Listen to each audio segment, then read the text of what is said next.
वक्त था 5:17। 30 जनवरी 1948। सद्भावना का सूर्य हमेशा के लिए अस्त कर दिया गया। अहिंसा के पुजारी महात्मा गांधी के सीने में नाथूराम गोडसे ने गोली मार दी।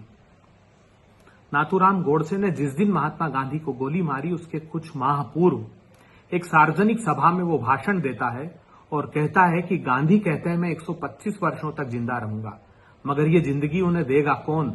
मैं उनकी हत्या कर दूंगा। महात्मा गांधी की हत्या की कोशिश 20 जनवरी 1948 को भी की गई।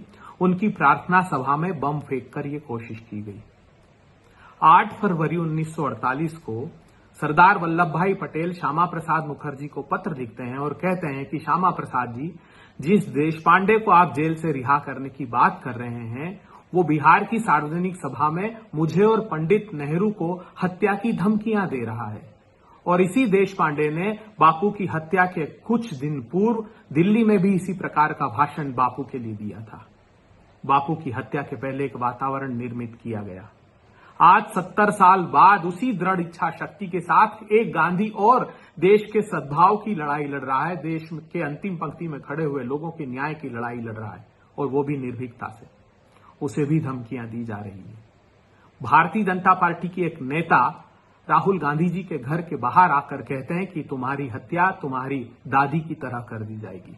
भारतीय जनता पार्टी की साझा सरकार के एक विधायक कहते हैं कि जो राहुल गांधी की जीभ काट कर देगा, उसे 11 लाख रुपए का पुरस्कार दिया जाएगा।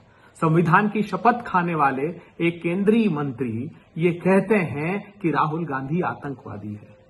प्रधानमंत्री जी, अगर आपकी सत्ता की सरपरस्ती में ये वैमनस्य राहुल गांधी के खिलाफ फैलाया जा रहा है, तो मुझे फिर आपसे कोई उम्मीद नहीं।